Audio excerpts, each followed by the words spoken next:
It also provided fodder for him to shift the public focus away from the special counsel investigation that unveiled criminal charges against 3 former campaign aides this week.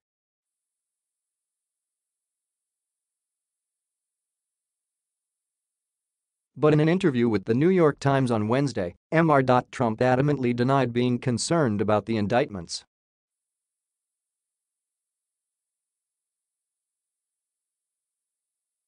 "I'm not under investigation, as you know," he said in a brief telephone call. Pointing to the indictment of his former campaign chief, Paul Manafort, the president said, "And even if you look at that, there's not even a mention of Trump in there."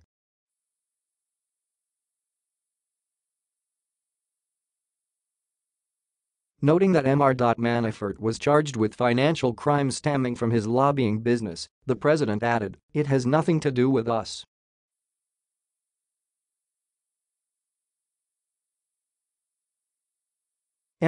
Trump, a lifelong New Yorker, wasted little time Wednesday morning assigning fault for the attack along the bicycle path.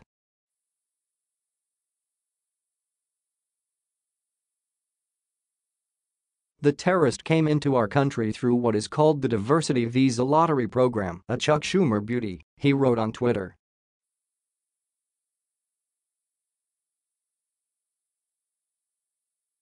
"I want merit-based. Schumer responded from the floor of the Senate, noting that after the attacks of September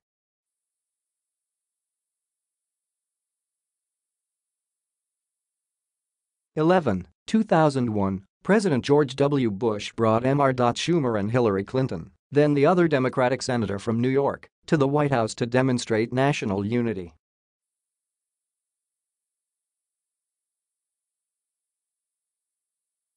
President Trump, where is your leadership? Schumer asked. President Trump, instead of politicizing and dividing America, which he always seems to do at times of national tragedy, should be bringing us together and focusing on the real solution, anti-terrorism funding, which he proposed to cut in his most recent budget."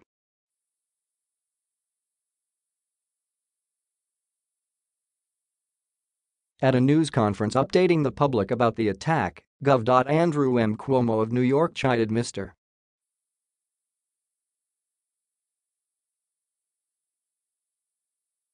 Trump for his Twitter posts, saying they were not helpful, were not even accurate, and tended to point fingers and politicize the situation.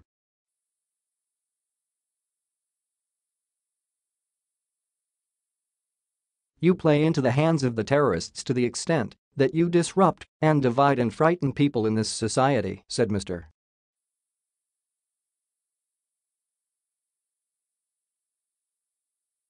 Cuomo, who is a Democrat. And the tone now should be the exact opposite by all officials on all levels.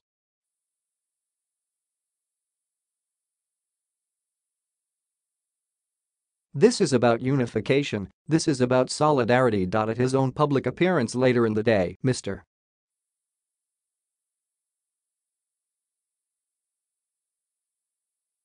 Trump took aim again at the diversity lottery visa program. "Diversity lottery sounds nice," he added.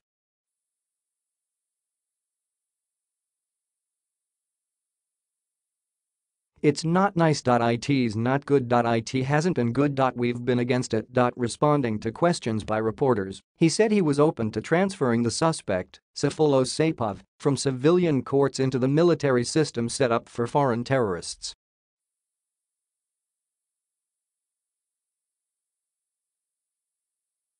"I would certainly consider that," he said at the beginning of a cabinet meeting. "Send him to Gitmo. I would certainly consider that, yes."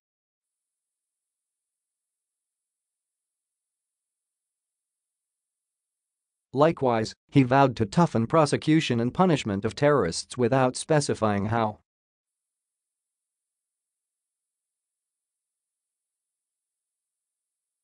"We need quick justice and we need strong justice, much quicker and much stronger than we have right now," Mr.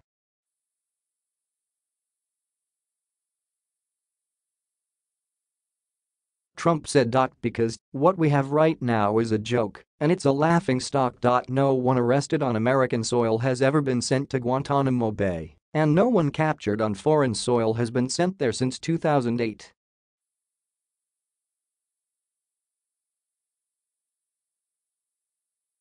transferring the suspect from New York would raise a host of thorny constitutional and legal issues, and Mr.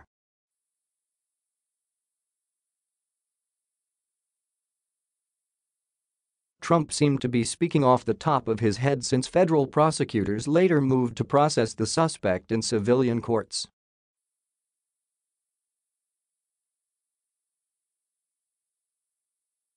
Asked later about his comment on Guantanamo, Sarah Huckabee Sanders, the White House press secretary, dismissed it as notional, saying that he wasn't necessarily advocating for it, but he certainly would support it if he felt like that was the best move.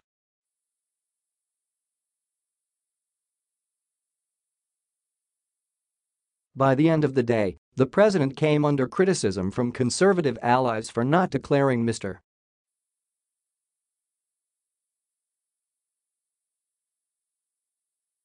Sapov an enemy combatant, which would have allowed interrogators more freedom to question him without granting him the rights of a civilian defendant.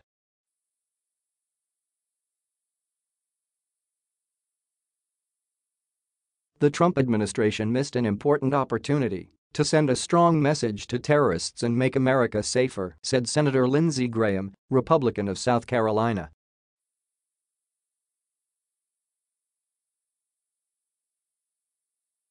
This is a huge mistake. Very sad. The diversity visa program cited by Mr. Trump was created in 1990 by a bill supported by Mr.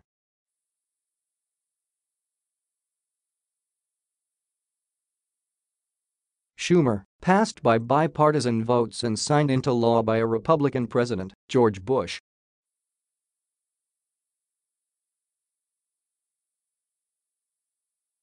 Mr. Schumer supported getting rid of the program as part of a comprehensive immigration plan crafted by 8 lawmakers and passed by the Senate in 2013.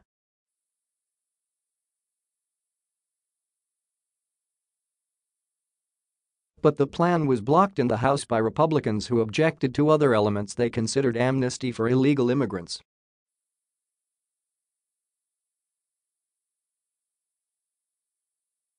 Senator Jeff Flake, a Republican from Arizona who has broken with Mr. Trump, came to Mr.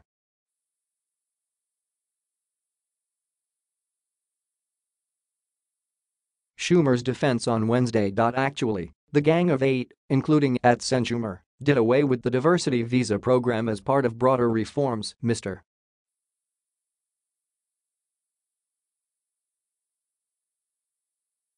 Flake wrote on Twitter. I know, I was there. The program creates a class of immigrants called diversity immigrants from countries with historically low rates of immigration to the United States.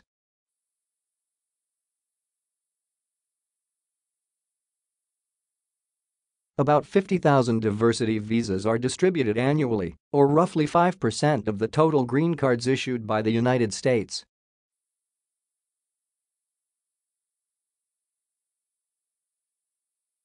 Nearly 14.7 million people applied last year, meaning less than 1% of those who seek such visas receive them.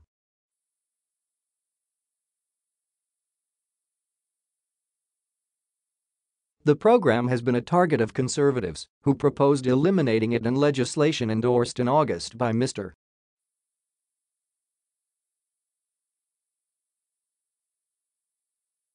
Trump that would crack down on legal immigration. The legislation would slash legal immigration to the United States in half within a decade by sharply curtailing the ability of American citizens and legal residents to bring family members into the country.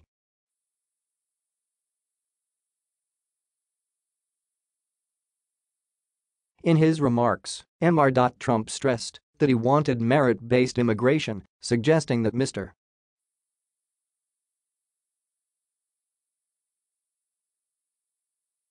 Sapov was admitted without consideration about whether he had skills that could benefit the United States.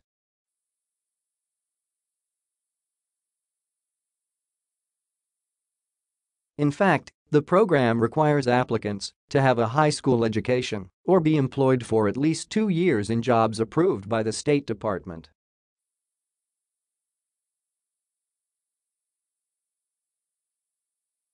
Mr. Trump, who during last year's campaign called for a complete ban on all Muslims entering the United States, has long sought to tighten the borders.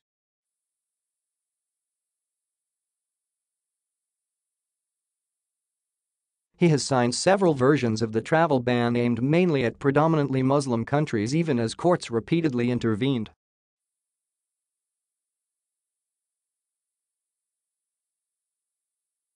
Uzbekistan was not among the countries targeted for extreme vetting, but Ms. Sanders said that may be something that's looked at.